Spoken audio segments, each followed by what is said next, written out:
දෙනවා මෙහාට ඔය කිරි ටොපි ටික. මම හරිම ආසයි මේ කිරි ටොපි වලට. ඔයට මොකටද මේ කිරි ටොපි? ඔහේ අම්මගෙන් වෙන මොනවා හරි ඉල්ල ගන්නවා. සඳුනි කියන්නේ හරිම නපුරු රණ්ඩු කෙක්කක්. ඉතින් මේ සඳුනි හැම වෙලේම හැමෝම එක්ක පොඩි දෙයටත් රණ්ඩු කරපු නිසාම එයාට කිසිම යාළුවෙක් ගමේවත් ඉස්කෝලේවත් හිටියේ නැහැ. දුවේ මල්ලි පව්වනේ. එයත් ආසයිනේ කිරි ටොපි වලට. ඔයාට කලින් මං කිරි ටොපි දුන්නනේ. මල්ලි දැන් කීයක් කෑවද ඉතින්? මට මේ ටික ඕන. මේ ඔක්කොම ඔයාටයි මල්ලිටයි කන්න තමයි තාත්තා අරන් ඇවිල්ලා තියෙන්නේ. බෙදාගෙන කන්න පුරුදු වෙන්න පොඩි ළමයි වුණාම. නෑ මට ඕනෙමයි මේ කිරි ටොපි ටික. මල්ලි මට ඔය කිරි ටොපි ටික දෙනවා නැත්තම් මං හොඳ කුටියක් දෙනවා. මොකද මේ රණ්ඩු කරන්නේ? මම දැන් කෝටුවක් අරගෙන එනවා හොඳද? මේ ළමයා නම් හදන්න බෑ. කොහේ ගියත් රණ්ඩු විතරයිනේ. මට දැන් එපා වෙලා තියෙන්නේ මේ ළමයාගේ වැඩ. ඔන්න ඊයේත් ඉස්කෝලෙන් පණිවිඩයක් එවලා දෙමව්පියන්ට ඇවිත් පන්ති පාර ටීචර් හම්බ වෙන්න කියලා. දැන් ටික කාලයක ඉඳලා මොනව වෙලාද මන්ද මේ දරුවට? අපි කොච්චර ආදරෙන් කිව්වද මෙහෙම හැසිරෙන්න එපා කියලා. පව් අර කොල්ලත් හරියට කුටි කනවා මේ ළමයාගේ හිතුවක්කාර වැඩ නිසා. මේ ළමයාට දඬුවමක් කරලා බය කරලා හරි හදාගන්න වෙනවා ඉක්මනට. මෙයා මෙහෙම හැදුනොත් ගමේ රටේ මිනිස්සුන්ගෙන් බැනුම් අහන්න වෙන්නෙත් අපිටමයි.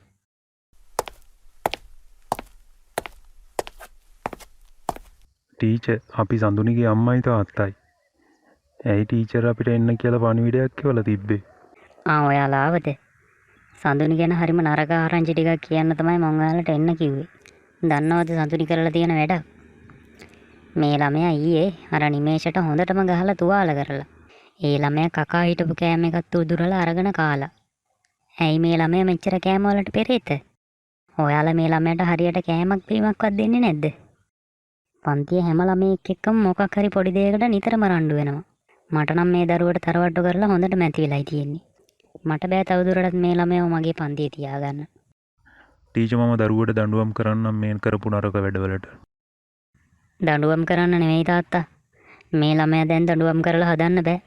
දඬුවම් කරලම මේ ළමයා හරිම මුරණ්ඩු වෙලා ඉන්නේ දැන්. මේ ළමයා ඉස්කෝලේ අපි ළඟ ඉන්නේ පැය කීයද? ඒ වෙලාව ඇතුළත මම මේ දරුවන්ට පුළුවන් තරම් හොඳ දේවල් කියලා දෙනවා. දවසේ ඉතුරු පැය ගානම ඉන්නේ අම්මලා තාත්තලා ළඟනේ. දෙමව්පිය විදියට ඔයිට වඩා මේ දරුවෝ වෙනුවෙන් ටිකක් කාලය වෙන් කරලා මහන්සි වෙන්න.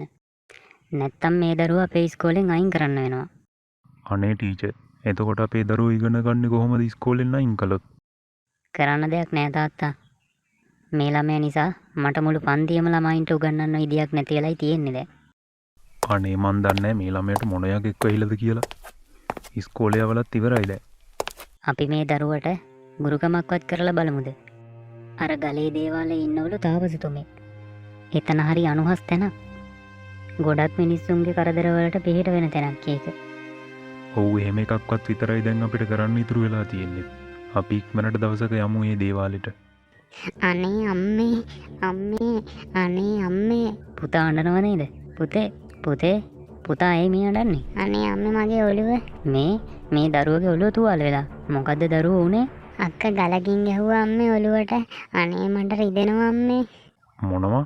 මේ ළමයා නම් සඳුනි කොහෙද ඔයා? ඇයි? මොකද මේ මල්ලිගේ ඔළුවට ගලකින් ගැහුවේ? මොනවද ළමයා ඔයා මේ කරන අපුරු වැඩ? එයා මගේ බෝනික්කව වීසි කරා. ඉතින් මම ගැහුවා. දරුවෝ ඔහොම කරන්න එපා මල්ලිට. මේ ඔයාගේම මල්ලිනේ. එයත් එක්ක ආදරෙන් ඉන්න කරන්න නොකර. ඔයාට වෙන කවුරුත් නැහැනේ.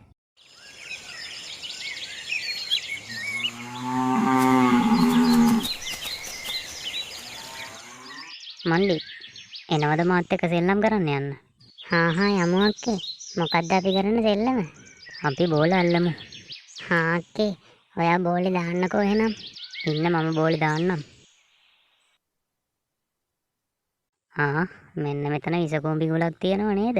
මේකට බෝලේ දාන්න ඕන. මල්ලි ඔන්න මම බෝලේ දෙවනවා.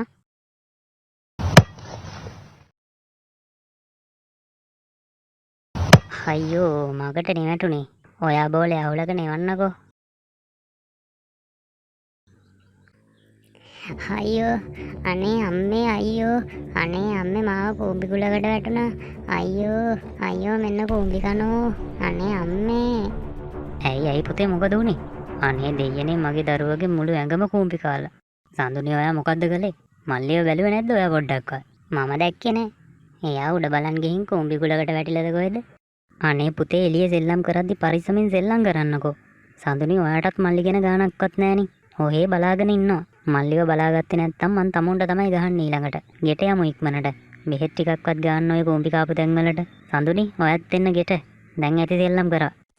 සඳුනිගෙම හිතුවක්කාර වැඩ නිසා අම්මයි තාත්තයි හරිම දුකින් සහ කනස්සල්ලකින් තමයි හිටියේ.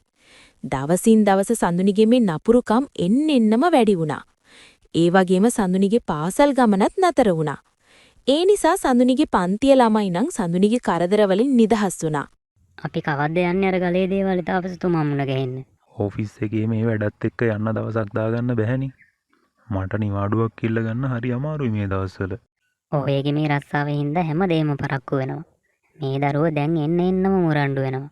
මට නම් දැන් කියලාම ඇති වෙලා. ආල පාල ළමයෙකුටවත් ඉන්න දෙන්නේ නෑනේ නිදහසේ. ඒ ළමයින්ගේ දෙමව්පියෝ වණින්නේ මට. හරි අපි යමු ඉක්මනට. මේ මාසේ අන්තිම විතර අපි යමු. මගේ ඔළුවටත් කිසිම නිදහසක් නෑ මේ ළමයාගේ අමුතු හැසිරීම නිසා. මේ ළමයාගේ අකීකරු වැඩ නිසා ඉස්කෝලේ ගමනත් අතරමඟ නතර වුණා. අපි උදේ හවස කොච්චරනම් මහන්සි වෙනවද මේ ළමයින්ට උගන්වන්න. මට බය මේ කෙල්ල නිසා පොඩි කොල්ලවත් හරියකට හදාගන්න බැරි වෙයි කියලා. අද උදේ කන්න බත් එක බෙදලා දුන්න දෙන්නටම. කොල්ලගේ මාළු කෑල්ලත් උදුරගෙන කාලා බත් එක අරගෙන ගිහින් විසි කරලා දාලා මේ ළමයා. පොඩි එකා මං එද්දි බඩගින්නේ අඬ ඉන්නවා. මල්ලිටවත් පොඩ්ඩක්වත් ආදරේ නෑනේ මේ ළමයා. ඒ ළමයාටත් හරියට කරදර කරනවා. අපි මේ ළමයට දඬුවම් කරලා බැලුවා හැදෙයිද කියලා. ආදරෙන් කියලා දීලා බැලුවා හැදෙයිද කියලා. දෙකෙන්ම කිසිම ප්‍රතිඵලයක් ලැබුණේ නැහෙනි. දැන් ඉතින් කරන්න තියෙන්නේ ඔයා කියන වගේ යාතු කර්මයක් වගේ දෙයක් කරන එක තමයි.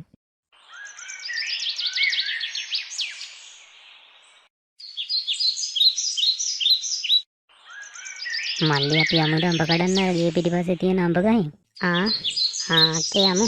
මම අම්මට කියලා එන්නම්. අයියෝ අම්මට කියන්න ඕනේ නෑ. අපි අම්මට හොරා ගිහින් කඩන් එමු. අනේ අක්කේ අම්මට නොකිය හොරාට යන්න හොඳ නෑනේ. පිසුද මල්ලි? අම්මට කිව්වොත් අපිට අඹ කඩන්න යන්න දෙන එකක් නෑ කොහොමත්. යමුකෝ මං එක්ක. අපි ඉක්මනට ගිහින් එමු. හරි එහෙනම් යමුකෝ. මල්ලි ඔයා එන්න මෙතෙන්ට. මම අර අඹ වලට පොල්ලකින් ගහන්න. ඔයා වැටෙන ඒවා අහුලන්න ගහයට ඉඳන්.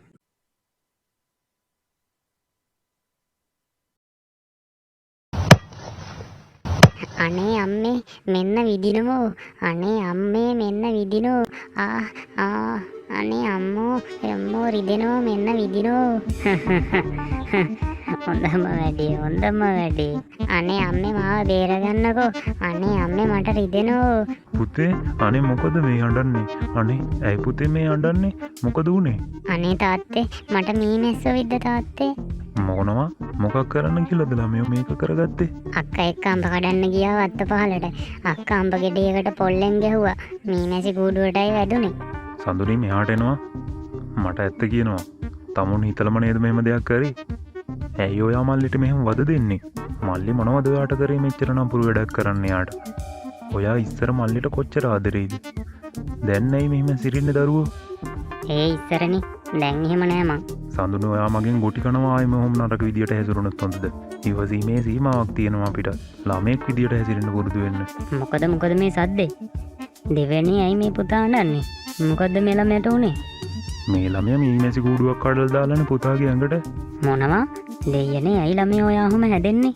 ඇයි මෙහෙම නොසන්ඩාල වැඩ කරන්නේ? ඔය කවුරුත් මට ආදරේ නෑ. මාව බලාගත්තේ නෑ. මට දැන් මොකටද ආදරේ? ඔයාලගේ ආදරේ මට දැන් ඕනේ නෑ. අදත් ඔහේ වැඩට යන්නද හදන්නේ? ඔව් අද යන්න ඕනේ. ඇයි මතක නැද්ද? අපි අද අර ගලේ දේවාලට යන්න දාගෙන තිබුණේ. අදත් එහෙ යන්නේ නැද්දේ කියන්නේ? මට නම් දැන් ඇති වෙලා මේගොල්ලොන්ගේ වැඩ. මේ දරුවට මොනව වෙලාද මන් දන්නේ. මේකට පිළිමයක් කරන්න වෙන්නේ නැහැ මෙහෙම කල් දදා ඉඳලා නම්. හරි අද අපි යමුකෝ එහෙනම්. මං අද නිවාඩුවක් ඉල්ල ගන්නම්. ඔයා ලේස්ති වෙන්නකෝ. අපි දුවවත් එක්කන් යමු. ඔව් එයා එක්කන් යන්න නැතුව කොහමද? එයා අනිවාර්යෙන් එක්ක යන්න ඕන. දුවේ සඳුනි එන්න දුවේ අපිට ගමනක් යන්න තියෙනවා. ගිහින් ලේස්ති වෙන්න ඉක්මනට. කොහෙද යන්නේ අපි? මල්ලිත් එක්කන් යනවද? නෑ මල්ලි එක්කන් යන්නේ නෑ. අපි ගිහිල්ලාම බලමුකෝ කොහෙද යන්නේ කියලා. ඔයා ගිහින් ලේස්ති වෙන්නකෝ. හරි ඔයත් ඉතින් ඉක්මනට ලේස්ති වෙන්න. පරක්කු වෙනවා අපිට. දවල් වෙන්න කලින් ගිහින් එමු.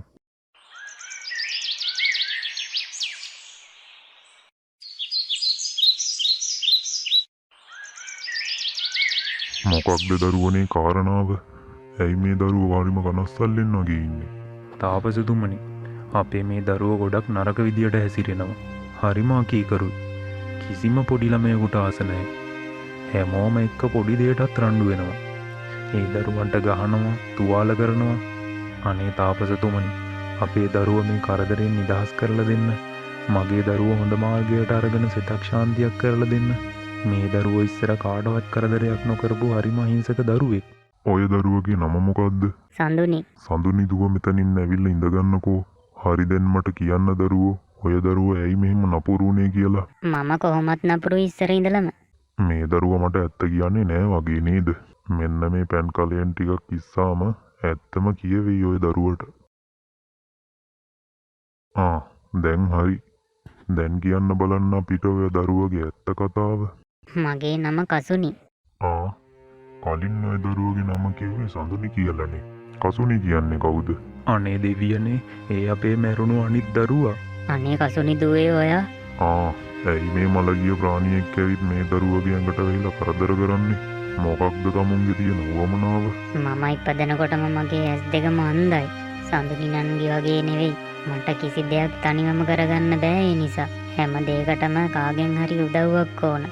ඉතින් මම කාටවත්ම කියාගන්න බැරි පුදුම දුකකින් විඳවෙමින් තමයි ජීවත් වුනේ.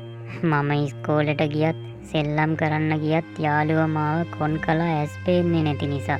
සඳුනිව සෙල්ලම් වලට ගත්තත් මාව ගත්තේ නැහැ. සඳුනිත් ඉස්කෝලේදී මාත් එක්ක කතා කළේ නැහැ. එයා මාත් එක්ක කතා කළොත් යාළුවෝ එයාවත් කොන් කරයි කියලා එයා බය වුණා. ඊට පස්සේ මම හොඳටම ලෙඩ වෙලා මට ඇවිද ගන්නත් බැරුව ඇඳටම වැටුණා. ඔය දවස්වල තමයි අම්මට මල්ලිව හම්බ වුනේ. ඉතින් අම්මයි තාත්තයි හැමෝම මල්ලිට හරිම ආදරෙන් හිටියේ. කාටවත් මං ගැන මතක තිබුණේ නැහැ. මම මුලින්ම කෑ ගහලා අඬලා මට ඕන දේවල් ඉල්ලුවා. පස්සේ මට කතා කරගන්නත් බැරි වුණා. මල්ලි ළඟට වෙලා තමයි හැමෝම හිටියේ. මට මොනවා හරි ඕන වුණොත් එයාලට මතක් වුණු වෙලාවට විතරයි මං ගැන හොයලා බැලුවේ. හැම වෙලේම මල්ලි එක්ක සෙල්ලම් කර කර හිටියා. කවුරුත් මට පොඩ්ඩක්වත් ආදරේ කරේ නැහැ. දැන් ඉතින් මට ඔය කවුරුත් ඕනේ නැහැ. මං ඔය හැමෝම රිද්දනවා. මම මල්ලිට කොහොමත් කැමති නැහැ. එයා ආවට පස්සේ තමයි ගෙදර හැමෝටම මාව අමතක වුනේ. දවසක් මට ගොඩක් අමාරු වෙලා එකපාරටම මැරුණා. එදා නම් අම්මලා ගොඩක් ඇඬුවා. එයාලා අඬනව බලාගෙන එදා තමයි මං ගොඩක්ම සතුටින් හිටියේ. අනේ මගේ කසුනි දුවේ, අපි ඔයාට ආදරේ නැතුව නෙවෙයි මැනිකේ. මල්ලි හුඟක් පොන්චි නිසයි අපි එයා ළඟම නිතරම හිටියේ. ඒ නිසයි ඔයාව අපිට ටිකක් මග ඇරුණේ. මල්ලි ගොඩක් පොන්චි නිසා එයාව බලාගන්න ගොඩක් අමාරු වුණා ඒ කාලේ. ඒත් මට පුළුවන් හැම වෙලාවෙම ඔයා ළඟට ආව නේද මම. මල්ලි චූටි නිසයි පුතේ අම්මට ඔයාව මග ඇරුණේ. අනේ ඔව් මගේ දුවේ, අපි ඔයාට ගොඩක් ආදරෙයි තවමත්. සමා වෙන්න මගේ දුවේ, අපෙන් ඔයාට වරදක් සිද්ධ වුණා නම්. ඔය දරුවෝ ඉන්නේ ඔයාට අයිති නැති ඔයාගේ සහෝදරියගේ ශරීරය ඇතුලේ. අනුන්ගේ ඇඟක් ඇතුළට ඇවිත් ඔය දරුව කරන්නේ ලොකුම ලොකු වරදක්. ඔය දරුවට මේ ශරීරයෙන් නයින් වෙලා යන්න මොනවද ඕන? මට ඕන ඔය හැමෝගෙම ආදරේ. අනික් ළමයි වගේම වෙනසක් නොකර හැමෝම එක්ක සතුටින් ඉන්නයි මට ඕන. ඔය දරුවට ආදරේ ඕන නම් දැන් මේ ශරීරයෙන් නිවත් වෙලා යන්න. ඔයාගේ හිතේ තියෙන වෛරය දුරු කරගන්න. එහෙම කළොත් විතරයි ඔය ළමයට ආදරය වැඩියෙන් ලැබෙන තවත් හොඳ ආත්මයක උපත ලබන්න පුළුවන් වෙන්නේ. ඒ ආත්මයේදී ඔය දරුවට නොලැබුණු ආදරයේ සෙනෙහස අනිවාර්යයෙන්ම ලැබෙනවා. මට පුළුවන් ඒකට උදව් කරන්න. හොඳයි එහෙනම් මම යන්නම්. අම්මේ තාත්තේ මං ඔයාලට ගොඩක් ආදරේ. මම කරපු දේවල් වලට සමා වෙන්න. ඔයාලා හැමෝම පරිස්සමින් හොඳින් ජීවත් වෙන්න. මම යනවා. පේනව නේද? දෙමව්පියන්ගෙන් දරුවන්ට තියෙන අවධානය අඩුවීම නිසා සිදුවන දේවල්. දැන්වත් හැමෝම ඉගෙන ගන්න ඕන හැම දරුවටම එක හා සමානව ආදරය කරන්න නෙමෙයි. ආදරය අවධානය වැඩියෙන්ම හොයන දරුවට ඒ ආදරය වැඩියෙන් දෙන්න. හැම දරුවෙක්ම එක වගේ නැහැ. එයාලා විවිධාකාරයි. හොඳයි. දැන් ඔය දරුවෝ ගිහින් මේ මරුණු දරුවට පින් දීලා දානමාන කරගෙන යහපත්ව ජීවත් වෙන්න. තෙරුවන් සරණයි.